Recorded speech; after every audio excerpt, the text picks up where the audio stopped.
माझ्या महाराष्ट्रातील बांधवांनो, भगिनींनो आणि मातांनो, सर्वांना नमस्कार. जय महाराष्ट्र. घाबरून जाऊ नका, कारण अनेकांचे फोन मला आले की आज संध्याकाळी आपण फेसबुक लाईव्ह करताय, तर आज मध्यरात्रीपासून लॉकडाऊन करतायत का.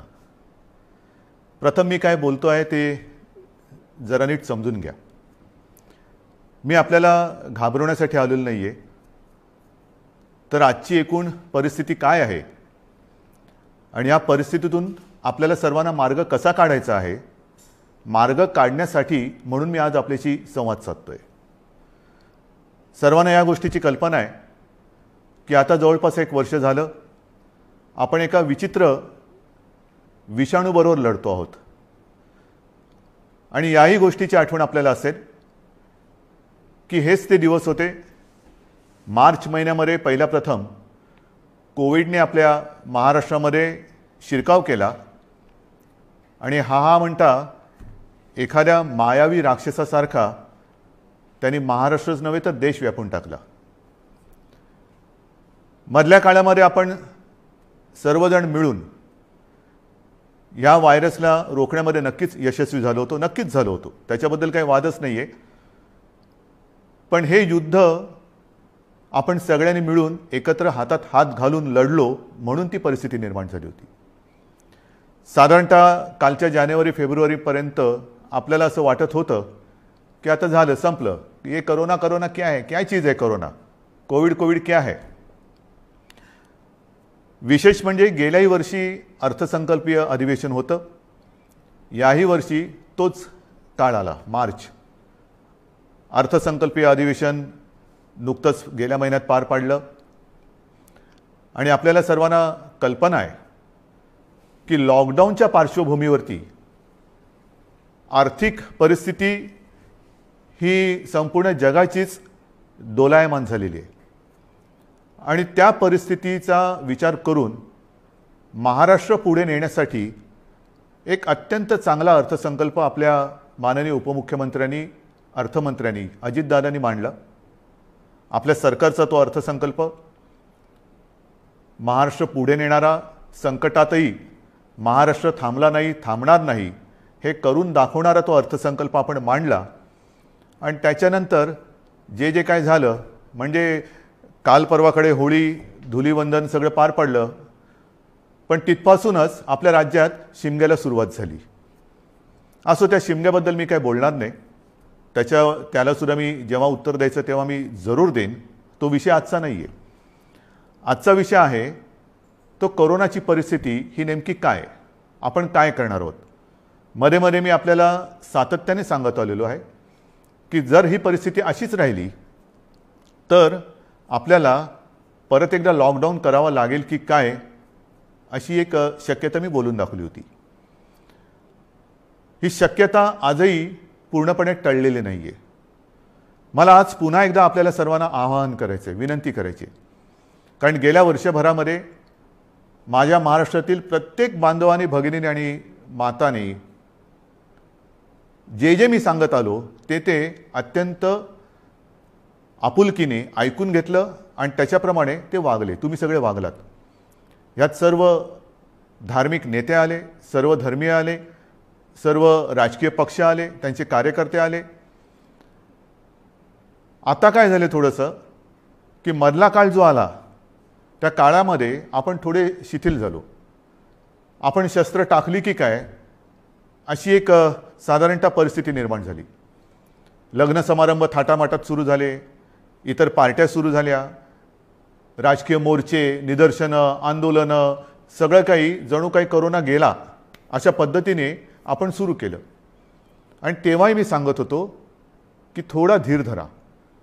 पुन्हा एकदा मार्च एप्रिल एंडपर्यंत आपल्याला थोडासा एक संयम बाळगावा लागेल.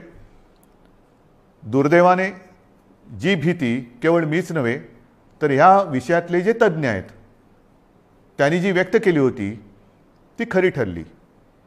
मार्चच्या आधीपासूनच आपल्या राज्यामध्ये पुन्हा एकदा कोरोना मोठ्या राक्षसापेक्षा, म्हणजे गेला राक्षस होता त्याच्या डबल टिबल दुप्पट तिपटीने अकराळ विकराळ रूप धारण करून आलेलं आहे. त्याच्यामध्येच विषाणूचा नवा अवतार, म्हणजे हे पण नवल आहे. आत्तापर्यंत आपण आपले विष्णूचे अवतार ऐकले होते, ज्याचे आपण पूजन करतो. ज्या ज्या वेळेला संकट आली त्या त्या वेळेला भगवान विष्णूंनी वेगवेगळे अवतार घेतले आणि आपल्याला वाचवलं.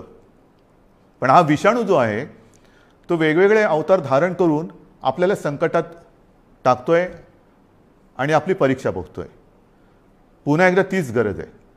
आपल्याला सर्वांना धैर्याने, सगळं धैर्य एकवटून लढण्याची गरज आहे. लॉकडाऊन करणार का हा प्रश्न अजूनही मी उत्तर देत नाही. पण साधारणतः आत्ताची परिस्थिती काय आहे ह्याची कल्पना आपल्याला देण्याची मला पुन्हा एकदा गरज वाटते. जेव्हा ही परिस्थिती निर्माण झाली, किंबहुना कोविडची साथ सुरू झाली, आपल्याला पूर्ण माहिती आहे आपल्या राज्यामध्ये फक्त 2च ह्या विषाणूंची चाचणी जिथे होऊ शकते अशा प्रयोगशाळा होत्या. एक मुंबईमध्ये कस्तुरबा आणि दुसरी पुण्याला NIVची. आज त्या 2च्या जवळपास आपण 500 पर्यंत चाचण्या करणाऱ्या संस्था किंबहुना लॅब्स तयार केलेल्या आहेत. मुंबईमध्ये सुद्धा आपण दर दिवशी साधारणतः 50,000 चाचण्या आज करतो आहोत. गेल्या काही दिवसात, म्हणजे मला जी माहिती सगळी माझ्याकडे आलेली आहे त्याच्यात महाराष्ट्रामध्ये जी आपली क्षमता होती 75,000 चाचण्या दर दिवशी करण्याची, ती आपण वाढवून जवळपास 1,82,000 पर्यंत नेलेली आहे. 1,82,000, 75,000 ते 1,82,000 इथपर्यंत आज आपण रोजच्या चाचण्या करतो. येत्या काही दिवसात ही संख्या आपल्याला 2.5 लाखावर न्यायची आहे. 2.5 लाख चाचण्या दर दिवशी महाराष्ट्रामध्ये लवकरात लवकर आपण करणार आहोत. आणि याही चाचण्या ते रॅपिड अँटीजेननी नाही, तर त्याचं जे प्रमाण आहे, केंद्राची जी काय मार्गदर्शक तत्व आहेत की साधारणतः 70% चाचण्या ह्या RT-PCR ह्या पद्धतीने झाल्या पाहिजेत. आता माझ्यापेक्षा सर्वांनाच माहिती झालेलं नेमकं RT-PCR म्हणजे काय, रॅट म्हणजे रॅपिड अँटीजेन टेस्ट म्हणजे काय. RT-PCRमध्ये अचूकताही अधिक असते, अधिक चांगली असते.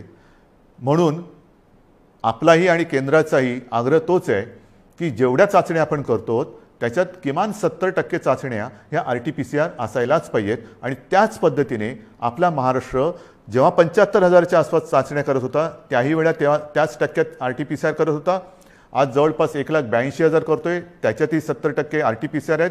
उद्या 2.5 लाख झाल्यानंतर, 3 लाख झाल्यानंतर सुद्धा आपण ह्या चाचण्या RT-PCRच अधिक ठेवणार आहोत. म्हणजेच काय की आपण कुठेही दर्जाची तडजोड करत नाही आहोत, अजिबात करत नाही आहोत आणि करणार नाही. एक तर पहिली गोष्ट अशी आहे की काहीही आपण लपवत नाही आणि लपवणार नाही. एक सुद्धा रुग्ण आपण लपवलेला नाही आणि लपवत नाही आहे. आणि म्हणून जी महाराष्ट्रातली जी परिस्थिती आहे ती सगळ्यांना जरी धक्कादायक वाटत असली तरी आपण सत्य काय आहे हे लोकांसमोर अगदी जसंच्या तसं ठेवतो आहोत. मग काही जण मला म्हणतात की इतर राज्यांमध्ये बघा, बिहारमध्ये निवडणुका झाल्या, बंगालमध्ये चालू आहेत, आणखीन इकडे झालं, आणखीन तिकडे झालं, मग तिकडे वाढ नाही, तुमच्याकडे का. मला त्याच्याबद्दल बोलायचं नाही आहे, अजिबात बोलायचं नाही आहे. मला माझा महाराष्ट्र प्यारा आहे, मला माझी जनता ही प्यारी आहे. त्यांची जबाबदारी ही आज माझ्यावरती असल्यामुळे ती जबाबदारी मी आधीच बोललेलो आहे की मला कोणी विलन ठरवला तरी देखील मी ती पार पाडेन, पाडणारच, ते माझं कर्तव्य आहे. म्हणून तुम्ही घाबरून जाण्यासारखं काही नाही आहे. पण जशी ही टेस्टची संख्या मी तुम्हाला सांगितली त्याचप्रमाणे आपल्याकडे कोविड येण्याच्या आधी जेवढे काही बेड संपूर्ण महाराष्ट्रामध्ये होते त्याची संख्या काही हजारामध्ये होती, म्हणजे 10,000 सुद्धा नसेल कदाचित. कारण आधी आपण कधी कल्पनाच केली नव्हती की असं काहीतरी आकस्मिक संकट येईल आणि आपली त्रेधा तिरपीट उडेल. गेल्या मार्च महिन्यात तुम्हाला आठवतंय बेड्स मिळत नव्हते, हॉस्पिटल्स मिळत नव्हते, उपचार मिळत नव्हते. मग सगळे हॉस्पिटल्स ओव्हरफ्लो व्हायला लागली होती, ॲम्ब्युलन्स मिळत नव्हते. ह्या सगळ्या गोष्टी लक्षात घेतल्यानंतर आपण बेड्सची संख्या वाढवायला लागलो. महाराष्ट्र हे देशातलं पहिलं कदाचित एकमेव राज्य असेल की ज्याने अगदी फील्ड हॉस्पिटल्स उभारली लष्कराच्या धर्तीवरती. जसं लष्कर काम करतं तसं आपल्या महाराष्ट्राच्या यंत्रणेने काम केलं, आजही करते. जम्बो कोविड केअर सेंटर्स उभारली आणि काही हजारात, म्हणजे 8-10 हजार ज्या काही रुग्णशय्या होत्या त्याची संख्या आपण जवळपास 3.25 लाखापर्यंत नेली, सगळ्या काही मिळून. म्हणजे त्याच्यामध्ये इतर कोविडशिवाय असलेले beds, oxygen beds, ICU beds, विलगीकरणाचे बेड्स, डायलिसिसचे बेड्स असे मिळून साधारणतः 4.25 लाखापर्यंत ही सुविधा आपण वाढवली. ही मोठी आपली एक अचिव्हमेंट होती. आणि तेव्हाही मी म्हटलं होतं की लॉकडाऊनचा उपयोग हा संसर्ग थांबवण्यासाठी आहे आणि त्याच वेळेला आपल्या आरोग्य सुविधा वाढवण्यासाठी आहे. मग आता एवढीही रुग्णशय्या वाढवल्यानंतरही मी परत तुमच्याशी का काळजीने बोलतोय, ह्याचं कारण आजचं चित्र मी तुम्हाला सांगतोय. पहिली गोष्ट अशी की साधारणतः रुग्ण वाढ ही किती होते, किती झपाट्याने होते, त्याची थोडीशी मी तुम्हाला कल्पना देतो.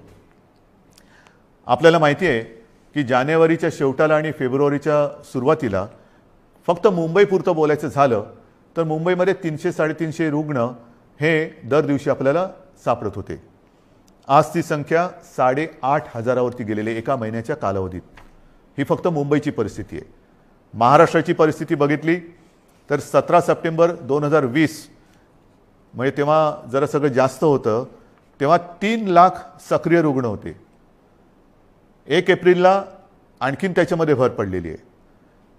17 सप्टेंबरला साधारणतः 31,000 मृत्यू झाले होते, 31,351. आता 54,900च्या आसपास झालेले आहेत. त्यावेळेला एका दिवशी आढळलेले रुग्ण हे 24,619 होते 17 सप्टेंबरला. आता 1 एप्रिलला एका दिवशी साधारणतः 43,183 रुग्ण आढळलेले आहेत. आज 2 तारीख. आज कदाचित 45,000चा आकडा आपण गाठू किंवा पार करू.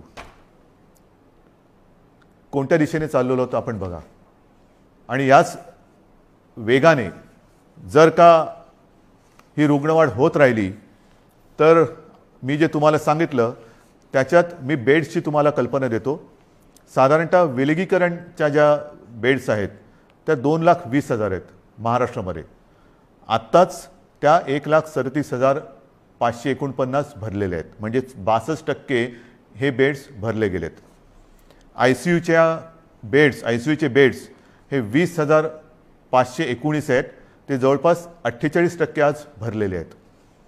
ऑक्सिजनचे बेड्स आहेत ते सुद्धा 62,000च्या आसपास आहेत. ते 25%च्या आसपास आज भरलेले आहेत. व्हेंटिलेटर्स 9,347 ते पण 25% जवळपास आज वापरात आहेत. ही परिस्थिती फार चिंताजनक आहे. आणि म्हणून मी आज आपल्याशी संवाद साधायला आलो की ही परिस्थिती अशीच राहिली तर आणखीन 15-20 दिवसामध्ये आपल्याला ह्या सगळ्या सुविधा ज्या आहेत त्या अपुऱ्या पडायला लागतील. मग काही जण म्हणतील सुविधा वाढवत का नाही? वाढवतो ना. मी आदेश दिलेले आहेत की जिथे जिथे आवश्यक आहे आवश्यकतेनुसार या सुविधा वाढवा. पण सुविधा वाढवणं म्हणजे काय करणं? बेड्स वाढवणं आलं, व्हेंटिलेटर्स मिळतील, ऑक्सिजनचा साठा सुद्धा आज आपल्याकडे फार मर्यादित आहे, तोही वाढवण्याचा आपला प्रयत्न सुरू आहे. औषधांचा साठा आपण घेऊ शकतो. परंतु बेड्स वाढले, व्हेंटिलेटर्स वाढले, ICUचे बेड्स वाढले तरी डॉक्टर्स कसे वाढणार, नर्सेस कशा वाढणार, आरोग्य कर्मचारी कुठून आणायचे? हा विचार फार महत्त्वाचा आहे. आणि इकडेच खरा चिंतेचा विषय आहे. गेले वर्षभर ही संपूर्ण आपली यंत्रणा, मग त्याच्यात डॉक्टर्स आहेत, नर्सेस आहेत, आरोग्य कर्मचारी आहेत, पोलीस आहेत, आशा अंगणवाडी सेविका आहेत, महसूल यंत्रणेचे काही कर्मचारी आहेत, ह्यांच्यापैकी बऱ्याच जणांना कोविडने गाठलेलं आहे. आजारातनं ते बरे झालेले आहेत. साधारणतः ह्या विषाणूचं एक विचित्र वैशिष्ट्य असं आहे की एकदा त्यांनी कोणाला ग्रासलं की बरं झाल्यानंतर सुद्धा काही काळ हा थकवा राहतो, धाप लागते, थकवा येतो, थोडंसं अंगातली सगळी शक्ती गेल्यासारखी वाटते. मग डॉक्टर सांगतात आता तुम्ही निगेटिव्ह झालेला आहात परंतु आराम करा. पण ही जी यंत्रणा आहे ती यंत्रणा आपल्यासारखीच माणसांची आहेत, आपल्यासारखीच रक्तामासाची हाडाची आपली माणसं आहेत, आपलेच बांधव आहेत, आपल्याच भगिनी आहेत. हे डॉक्टर्स असतील सगळेच ते आजारी पडले आणि पडल्यानंतर निगेटिव्ह आल्यानंतर दुसऱ्या तिसऱ्या दिवशी पुन्हा एकदा आपल्या सेवेसाठी कोरोनाच्या गुहेत घुसत आहेत. मग त्यांच्याशी आपण कसं वागलं पाहिजे? आज सुद्धा आपण जी काय आपली यंत्रणा राबते आपल्यासाठी, टेस्टिंग आहे, टेस्टिंग वाढवतोय. पण टेस्टिंग करण्यासाठी घराघरात जाऊन आपल्याच भगिनी आहेत, आपलेच बांधव आहेत, 2-2, 4-4, 5-5 माळ्याच्या इमारती असतील, लिफ्ट नसेल तरी सुद्धा ते चढ उतार करतात रोज न थकता. मग थकले तरी थांबत नाही आहेत. त्यांना आपण काहीतरी दिलासा देणार आहोत की नाही? एकूण हे जे काय सगळे चित्र आहे, बोलणारे सगळे बोलतात की आपण हे केलं पाहिजे, आपण ते केलं पाहिजे, लसीकरण वाढवलं पाहिजे. वाढवतोय ना आपण. कालच्या दिवसात तुम्हाला मी अभिमान हा शब्द इकडे वापरणं योग्य ठरणार नाही, पण तुम्हाला समाधान वाटलं पाहिजे की महाराष्ट्र हा देशातला नंबर 1चं राज्य महाराष्ट्र ठरलेलं आहे. कालच्या दिवसात एका दिवशी आपण 3 लाख नागरिकांना लसीकरण केलेलं आहे. 3 लाख एका दिवसात. म्हणजे आत्तापर्यंत आपण जेव्हापासून लसीकरणाला सुरुवात झाली सुमारे 65 लाख, त्याच्यात आजचा आकडा मी धरलेला नाही आहे, 65 लाख आपल्या नागरिकांना आपण लसीकरण केलेलं आहे. अजूनही आपण मागणी करतोय, केंद्र आपल्याला देतंय, पण पुरवठा वाढवायला पाहिजे. आणि पुरवठा वाढवल्यानंतर आपली क्षमता आज जी 3 लाख आहे ती लवकरात लवकर किमान 6 ते 7 लाख दर दिवसाला करण्याची आपली क्षमता आहे. पण तेवढ्या लसचा पुरवठा झाला पाहिजे. ती मागणी आपण करतोय. होईल, मागणी मान्य होईल, मी काय त्याच्यावर टीका नाही करत आहे, कारण सगळ्याच राज्यांना द्यायचं आहे. तर ही आपली क्षमता आहे. परंतु होतंय असं की लस घेतल्यानंतर, आता मी सुद्धा 1 डोस घेतलेला आहे लसचा. आपल्याशी बोलताना आजूबाजूला कोण नाही म्हणूनच मी मास्क काढून आपल्याशी बोलतोय. पण लस घेतल्यानंतर सुद्धा काही जण कोरोनाने बाधित होत आहेत. का होत आहेत? कारण लस घेतली आता सगळं झालं असं नाही आहे. लस घेतल्यानंतर सुद्धा मास्क हा घालणं अनिवार्य आहे. मी मधल्या काळामध्ये माननीय पंतप्रधानांनी जी एक व्हिडिओ कॉन्फरन्स घेतली त्याच्यात हा मुद्दा मी काढला होता. आणि मी बोलताना असं बोललो होतो की आमच्या इथे लसचे 2 डोस घेतल्यानंतर सुद्धा आणि तो मधला कालावधी झाल्यानंतर सुद्धा काही लोकांना संसर्ग झालेला आहे. तेव्हा स्वतः माननीय पंतप्रधानांनी सांगितलं की एक गोष्ट लक्षात घ्या की लस घेतली म्हणजे कोविड होणार नाही अशातला भाग नाही आहे. कोविड होईल, पण त्याची घातकता कमी होईल. म्हणजेच काय की साधारणतः धुवाधार पावसामध्ये एक छत्री असावी तशी एक ही छत्री आहे, जरूर आहे. पण आत्ता नुसता पाऊस नाही आहे, वादळ आहे. आणि या वादळामध्ये लस घेणे ही एक साधारणतः आपल्याकडे छत्री आहे, त्यातल्या त्यात कमीत कमी भिजावं म्हणून. आणि लस घेणं, टेस्ट वाढवणं, रोजच्या चाचण्या वाढवणं हा उपाय अजूनही तरी मी मानायला तयार नाही. जेवढ्या आपण चाचण्या वाढवत आहोत तेवढी रुग्णसंख्या आपल्याला कळते, उपचारासाठी आपण त्याने घेतोय. परंतु रुग्णवाढ थांबवण्यासाठी अजून कोणी उपाय सांगत नाहीये. काय उपाय? उपाय नाहीये. पण लसीकरण करा, लसीकरण करतो आहोत. आज मी पुन्हा एकदा सांगतो, संपूर्ण देशात आपलं राज्य हे लस देणारं नंबर 1चं राज्य आहे. आजच्या दिवशी आपण 3 लाख नागरिकांना दर दिवशी लस देतोय. काल परवापासून 3 लाख हा आकडा गाठलेला आहे. परत एकदा सांगतो, लसीचा पुरवठा आपल्याला ज्या क्षणी वाढेल तेव्हा ही क्षमता आपण दुपटी तिपटीने वाढवू शकू एवढी आपली नाही म्हटलं तरी ताकद आहे, नक्कीच आहे. म्हणजेच काय की एका बाजूला आपली ही यंत्रणा ट्रॅकिंग, ट्रेसिंग, टेस्टिंग ह्याच्यासाठी बिझी आहे, दुसरीकडे उपचारांसाठी बिझी आहे, तिसरीकडे हीच यंत्रणा लसीकरणासाठी सुद्धा व्यस्त आहे.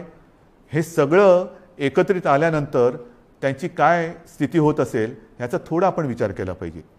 आणि म्हणून मला असं वाटतं की लॉकडाऊन करायचं का? इतर देशांनी काय केलेलं आहे? इतर देशाचा जर का आपण अंदाज घेतला तर अमेरिकेने सुद्धा 7 कलमी कार्यक्रम जाहीर केले आहे. त्याच्यामध्ये सुद्धा त्यांनी असं म्हटलेलं आहे की राजकारण नको, जीव महत्त्वाचा आहे, असं राष्ट्राध्यक्षांनी आवाहन केलं आहे. मला असं वाटतं आपल्याकडे सुद्धा सर्व पक्षीयांनी त्यांनी केलेलं आवाहन नाही, पण निदान मी केलेली विनंती मानायला काय हरकत नाही आहे. जीवाशी खेळ नको, कृपा करून याच्यात राजकारण आणू नका. ब्राझीलमध्ये तर फारच पंचायत झालेली आहे, कारण तिकडे मार्चच्या एका महिन्यात जवळपास 60,000 मृत्यू झालेले आहेत. मृत्यूदर दुपटीने वाढला आहे. बेरोजगारीची म्हणजे मृत्यू पण होत आहेत आणि बेरोजगारीची पण समस्या वाढते. फार विचित्र परिस्थिती ब्राझीलमध्ये. रशियामध्ये पण लस आलेली आहे, त्याच्यामध्ये ते थोडं लस आणि त्या लसीकरणामध्ये ते पुढे आहेत. फ्रान्समध्ये परिस्थिती नाजूक आहे. तिथेही जी माहिती मिळते तिकडे तिसऱ्यांदा राष्ट्रीय लॉकडाऊन करण्यात आलेला आहे आणि ह्या लॉकडाऊनच्या मध्ये केवळ जीवनावश्यक वस्तूंची दुकाने उघडण्यास परवानगी दिलेली आहे. कार्यालयातील लोकांना फक्त घरून काम करावे लागेल. पुढील 3 आठवड्यांसाठी शाळा पूर्णपणे बंद ठेवण्यात येतील. या 4 आठवड्यात कोणत्याही प्रकारची जाहीर सभा होणार नाही. त्यांच्यावर पूर्ण बंदी असेल. कोणी आवश्यक कारणाशिवाय आपले घर सोडणार नाही. हे मी तुम्हाला नाही सांगितलं, हे फ्रान्समधलं वातावरण तुम्हाला सांगतो. नाही तर तुम्हाला वाटेल मी आत्ताच काहीतरी लॉकडाऊन जाहीर केले काय. हंगेरीमध्ये पण वर्क फ्रॉम होम बंधनकारक आहे. डेन्मार्कमध्ये तसंच आहे. ग्रीसमध्ये हळूहळू निर्बंध हटवायला सुरुवात झालेली आहे. बेल्जियमने परत एकदा महिन्याभराचा कडक लॉकडाऊन लावला आहे. पोर्तुगाल सरकारने शहरांमधील नागरिकांची ये जा थांबवली आहे. आयर्लंडमध्ये तर डिसेंबरपासून कडक लॉकडाऊन आहे. फिलिपिन्समध्ये मनिला व आसपास परत एक आठवड्याचा कडक लॉकडाऊन लावला आहे. केनियामध्ये सुद्धा देशभर कडक निर्बंध लावलेले आहेत. UK सुद्धा आता हळूवार त्यांनी 2-2.5 महिन्याचा लॉकडाऊन केल्यानंतर हळूवार निर्बंध शिथिल करतायत. जसं आपण हळूवार शिथिल केले तसंच UK तिकडे तर 2.5-3 महिन्याचा अत्यंत कडक लॉकडाऊन होता आणि आता हळूवार ते निर्बंध शिथिल करतायत. इटलीमध्ये सुद्धा तशीच आहे. जर्मनीमध्ये सुद्धा तीच परिस्थिती आहे. पोलंडमध्ये तीच आहे. हे सगळं लक्षात घेतल्यानंतर मला माहिती आहे की लॉकडाऊन हा खूप घातक आहे. परंतु जी कात्रीत मी मागाशी म्हटलं की एका कात्रीत आपण सापडले. एका बाजूला अर्थचक्र आहे. अर्थचक्र चालवायचं तर अनर्थ ओढवतोय. अनर्थ थांबवायचा तर अर्थचक्र बंद पडतंय. करायचं काय मग.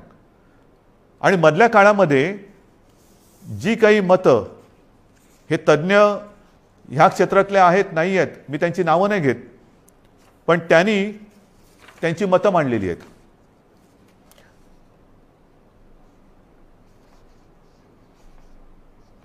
सर्वसामान्यांना त्रास होईल अशी लॉकडाऊनची भूमिका, मी पक्षाचं नाव घेत नाही कारण मला राजकारण आणायचं नाही, आम्ही खपवून घेणार नाही. तुम्हाला आलेला झटका म्हणजे नियम नको. महाराष्ट्रामध्ये कोरोनाचं नाटक पुन्हा सुरू झालेलं आहे. कोरोनाच्या संसर्गाला लॉकडाऊन हा पर्याय नाही. आम्ही लॉकडाऊनला जोरदार विरोध करू. रस्त्यावरती उतरू. हिटलरसारखं वागू नका. सर्वसामान्य जनतेला लॉकडाऊन परवडणारा नाही. जनता आधीच लॉकडाऊनला कंटाळली आहे. त्यामुळे राज्यात लॉकडाऊन लावणे हा पर्याय नव्हे. लॉकडाऊन हा अंतिम पर्याय होऊ शकत नाही. लॉकडाऊन लावायचं असेल तर आधी रोजगाराचे पैसे 5,000 रुपये का काय ते थेट खात्यात जमा करा. एका उद्योगपतीने सांगितले की लॉकडाऊन लावण्याच्या ऐवजी आरोग्य सुविधा वाढवा. आता आरोग्य सुविधा मी तुम्हाला सांगितली काय परिस्थिती आहे. गेल्या वर्षभरात आपण एवढी आरोग्य सुविधा वाढवली, अजूनही वाढवतो आहे. पण मुद्दा असा येतो की हे जे काही आपल्याला सल्ले देत आहेत त्यांना मी सांगू इच्छितो हात जोडून, उद्योगपतींना सांगतो, म्हणजे त्या ज्यांनी सांगले सगळ्या उद्योगपतींबद्दल नाही, की आरोग्य व्यवस्था वाढवतो मी, बेड्स वाढवतो, सगळं वाढवतो, पण कृपा करून रोज मला किमान 50 डॉक्टर्स, नर्सेस, आरोग्य कर्मचारी यांचा महाराष्ट्रभर पुरवठा होईल अशी काहीतरी सोय करा. कारण नुसतं फर्निचरचं दुकान म्हणजे आरोग्य सुविधा नाही आहेत. त्याच्यामध्ये व्हेंटिलेटर आल्यानंतर व्हेंटिलेटर वापरणारे सुद्धा तज्ज्ञ लागतात. ऑक्सिजन किती द्यायचा, किती प्रमाणात द्यायचा याच्यासाठी सुद्धा त्या विषयातला तज्ज्ञ लागतो. अगदी रेमडेसिवीर द्यायचं झालं तर ते कसं दिलं पाहिजे ते समजणारा डॉक्टर लागतो.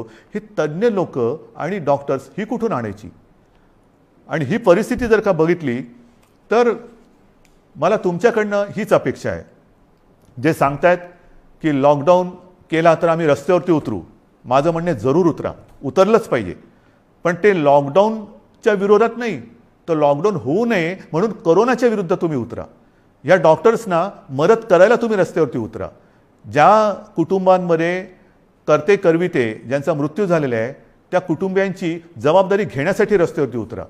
ज्या कुटुंबांमध्ये सगळेच्या सगळे कोरोना बाधित झालेले आहेत त्यांची सेवा करण्यासाठी रस्त्यावरती उतरा. टेस्ट जी आपल्या या यंत्रणे जी करते आहे ट्रॅकिंग ट्रेसिंग त्यांना मदत करायला म्हणून रस्त्यावरती उतरा.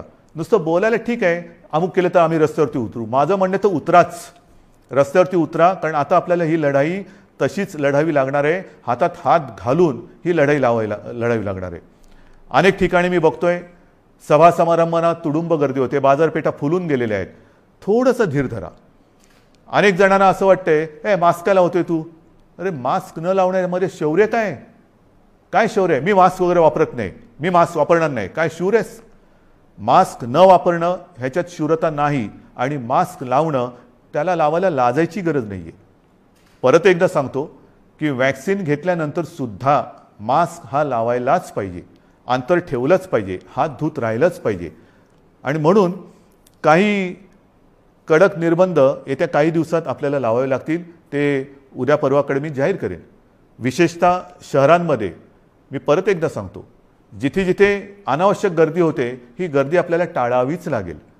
जी खाजगी कार्यालय आहेत त्या कार्यालयांना सुद्धा आपण प्रत्येकाला सूचना दिलेल्या आहेत. सूचनावलीच म्हणा ना, की लग्न समारंभात किती लोक पाहिजेत, ऑफिसमध्ये किती उपस्थिती पाहिजे, बसमधनं किती लोक गेले पाहिजे. आता ट्रेनमध्ये मी मुंबईमध्ये मी सांगेन की मी सांगितलं होतं की पीक अवर नॉन पीक अवर आता सगळं तुडुंब भरून चाललेलं आहे, रेस्टॉरंट्स भरून चाललेली आहेत.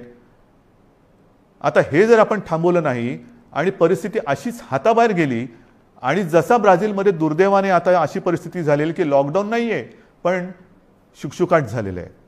म्हणजे रस्त्यावर फिरत असतील लोक पण रोजगार गेले आणि जीवही गेले. मग काय राहिलं? जीव वाचवायचा की रोजगार वाचवायचा? रोजगार आपल्याकडे आहेत, रोजगार परत मिळतील, पण गेलेला जीव परत आणता येणार नाही.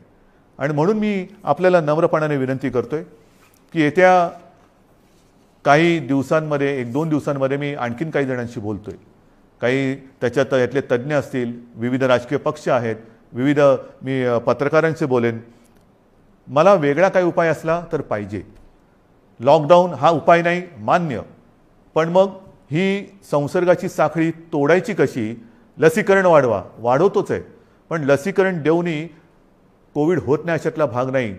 लसीकरण घेतल्यानंतर, लस घेतल्यानंतर सुद्धा कदाचित लस घेतलेल्याला कोविडचा त्रास कमी होईल, पण तो दुसऱ्याला संसर्गित करू शकतो, हेही आता सिद्ध झालेलं आहे.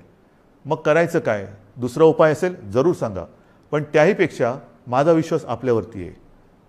कारण तुम्हीच या युद्धातले खरे सैनिक आहात. हे युद्ध आपल्या सगळ्यांचं आहे, हे एकट्या दुकट्याचं युद्ध नाही आहे. ज्या गोष्टी मी तुम्हाला सांगितल्या आपण नाही पाळू शकत. कारण नसताना घराबाहेर पडू नका, नाही घरात थांबू शकत. अनावश्यक ठिकाणी गर्दी करू नका, गर्दी टाळू नाही शकत.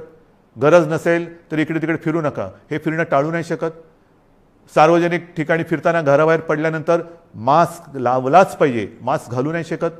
एकमेकात थोडं अंतर ठेवा, अंतर ठेवू नाही शकत. म्हणजे लॉकडाऊन आपण टाळू शकतोय, पण टाळणं ही जिद्द, ज्या जिद्दीने तुम्ही पहिल्यापासून लढलात त्या जिद्दीने पुन्हा जर का उतरलात तर आपल्याला, मी अजूनही म्हणतो आता थोडा काळ राहिलेला आहे.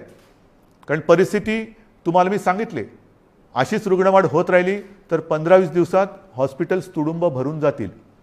काही काही जिल्ह्यामध्ये आत्ताची परिस्थिती आलेली आहे. ऑक्सिजनसुद्धा कमी पडू शकतोय, व्हेंटिलेटरसुद्धा कमी पडू शकतात. ही परिस्थिती आजही आपण स्वयंशिस्तीने टाळू शकतो. संसर्गाची लाट, कोरोनाला आपण रोखू शकतो. रोखण्याची जिद्द ही तुमच्यात आहे की नाही, हा फार महत्त्वाचा प्रश्न आहे. सरकार लॉकडाऊन करणार की नाही यापेक्षा प्रत्येकाने ठरवलं पाहिजे की मी कोरोनाला हरवणार की नाही, मी कोरोनाला रोखणार की नाही. हे जर का तुम्ही प्रत्येकाने ठरवलं, होय मी रोखणारच. कारण आपण गेले वर्षभर माझे कुटुंब माझी जबाबदारी असेल, आता पुन्हा मी प्रत्येकाला सांगितले की मी जबाबदार, माझा मास्क माझी सुरक्षा. ह्या सगळ्या ज्या काही गोष्टी आहेत, नवीन ह्याच्यात काहीही नाही. जे पहिल्या दिवशी होतं ते आजही आहे. फक्त थोडंसं काय झालं की सुरुवातीला जी एक कोरोनाची दहशत होती ती दहशत गेली, आपण गाफील झालो आणि कोरोनाने बरोबर आपल्याला गाठलं. अजूनही कोरोनाने आपल्यावरती मात केलेली नाही, मी त्याला करू देणार नाही, अजिबात नाही. मात आपणच त्याच्यावरती करायची आहे. पण ही मात करताना जर आपण घट्ट उभे राहिलो सगळ्या जणांनी, संपूर्ण सगळ्या राजकीय पक्षांनी, मी पुन्हा एकदा हात जोडून विनंती करतो आहे की कृपा करा, जनतेच्या जीवाशी खेळ होईल असं राजकारण करू नका. जे जे सरकार पावलं उचलतं आहे ते जनतेच्या हितासाठी उचलते.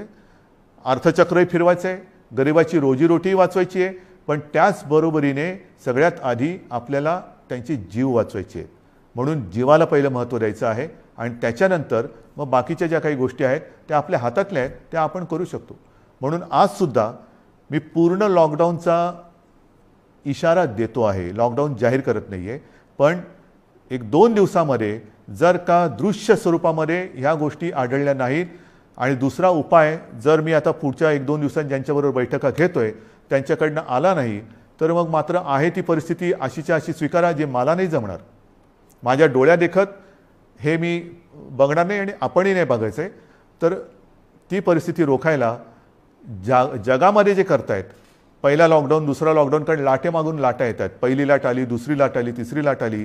काय होतंय, एक लाट येऊन गेली, लॉकडाऊन होतो, सगळं शिथिल होतं, शिथिल झालं की दुसरी लाट येते. म्हणून आत्तापासून आपण ठरवलं पाहिजे की ही लाट तर मी रोखेनच आणि पुढची लाट तर मी येऊच देणार नाही. मला असं वाटतं, माझा आपल्यावरती विश्वास आहे, आपलाही माझ्यावरती विश्वास आहे.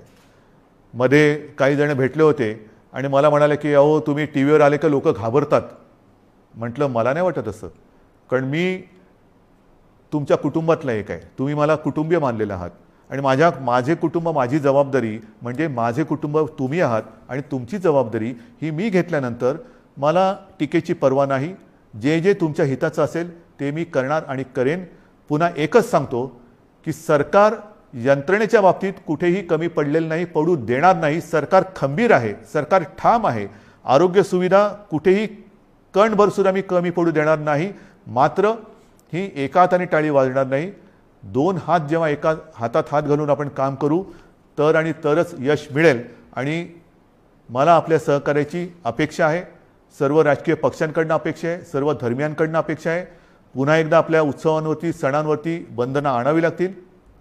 जसं गेल्या वर्षी आपण सहकार्य केलं तसंच पुन्हा एकदा हे सहकार्य कराल अशी आशा नाही, असा विश्वास व्यक्त करतो. आणि ही लढाई पुन्हा एकदा लढण्यासाठी आणि जिंकण्यासाठी सिद्ध व्हा, एवढ्याच शुभेच्छा देतो. जय हिंद, जय महाराष्ट्र.